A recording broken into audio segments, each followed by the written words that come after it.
Hey guys, what's up? It's Mansi. Welcome back to my channel. So I'm sure a lot of you must have wondered what to do after MBBS, especially if you're in the medical school. There are a lot of days when you do think about what is going to be your stream of specialization, and we have all walked down that lane of doubt and we consider every possibility.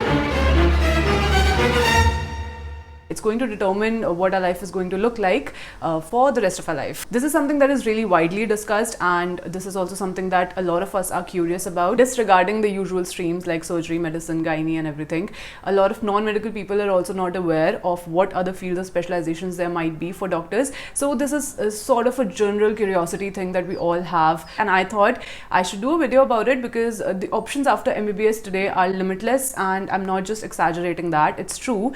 The usual path of only going for PG after MBBS is an age-old concept, and I don't think that applies right now. And in these times, just becoming a doctor after MBBS, you don't have to really confine yourself with one possibility. There are endless possibilities. You can do whatever you want. So if the usual streams don't seem like a good option to you, or if you're not interested in that, by all means don't choose them and go for a different career path, and that is what this video is for. So I thought I would share some insights about unusual medical fields that people also go into. I would not say that these are extremely uncommon fields, but you would not really hear about these fields on a usual basis from your seniors. You can definitely have a look and research more on these fields, and maybe if this is a career path that seems like a good option to you, you can go for that. And I hope that this video will help you. And on that note, let's get started. Some of these fields that I'll mention will be super specialization fields as well. So you might have to go for usual specialization in medicine or surgery before going into these fields. So I know that defeats the point of the video, but bear with me. There are other ways to go about it. Pain and palliative medicine is a subspecialty that deals with chronically ill patients and improving their quality of life and reducing the stress of their illness. So this is really a preventive approach to how to manage a patient who's suffering from something that is not curable or something that's really hard to take on psychologically as well. So while a general medicine practitioner or a general doctor would really just focus on the management protocol, the pain palliative medicine specialists, they would also provide the care that would be needed for the patient to cope up with the burden of the disease. So there's a dual aspect in terms of managing the patients who are chronically ill and who would require some sort of preventive approach. This requires an interdisciplinary approach. So there's a whole team. It consists of a specialist, a palliative care specialist who's a doctor, and then there's a nurse, pharmacist, social worker, dietitian. So a lot of people would be needed to manage this chronic illness and to make the patient's life easiest. Palliative medicine specialists can also assist patients with difficult decisions that might not be in the forte of a general practitioner, who would not be assisting them with the psychological aspect of how to manage their illness. When you combine medical treatment with the caregiving approach, you get palliative medicine, and you can go into this if it's something that interests you. If you're wondering how to become a palliative care specialist, it's not that long a road. You have to go for a specialization in palliative medicine. So you don't have to go for medicine first and then go for super specialization or something like that. It's a separate 3-year course which you can go for after MBBS if it's something that interests you. But like I said, it's a very lesser known course, and this is something that might help anyone who's specifically interested in this field. Physiatry is also called as physical medicine and rehabilitation. Now this course is also not that widely known, and it usually, as the name suggests, involves physical means of treating the patient. So diagnosing, treating and managing the patient related to musculoskeletal system mostly. So it involves the bones problems and spine problems and any osteopathic problem that you may have. It's a separate specialization. It's a separate course which you can go for. It's MD physical medicine and rehabilitation,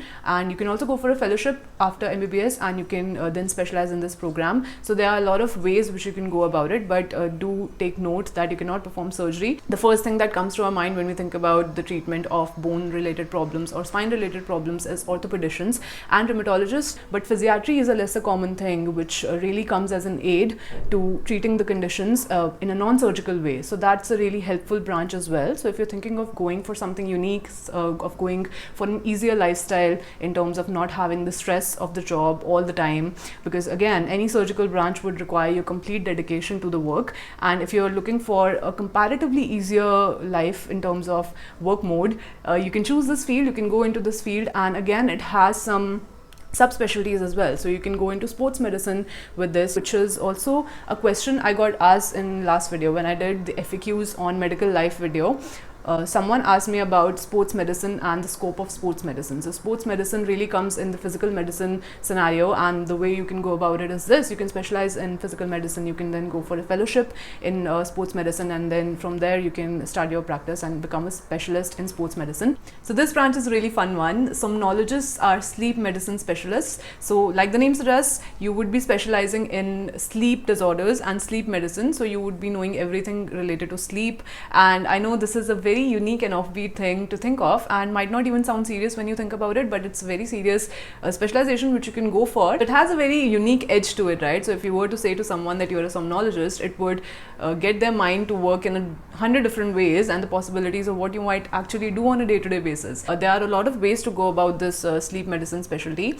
There's not a specific specialization program for this field. You would have to first go for residency or for PG in one course, and then you would have to go for a 1-year fellowship in sleep medicine. Doctors who usually go on to become somnologists are people who are in pulmonary medicine or psychiatry or neurology even. So the main difference between neurology and sleep medicine would be that neurology usually deals with the brain disorders and spinal cord problems and everything related to obviously neuro. But do remember that this is not a specialty that would require an MD separately. You would first have to go for MD in any branch, any clinical branch, and then you can go for a 1-year fellowship. Interesting fact, actually, the first doctors who became somnologists were from pulmonary medicine. So it was usually thought that every problem related to sleep, like if you have obstructive sleep apnea even, or anything related to sleep problem, was somehow related to the respiratory system. So that is why usually it was encouraged for respiratory medicine doctors to go for a fellowship and then become somnologists. But now that view has changed, and now anyone who would go for a separate fellowship program can become a somnologist.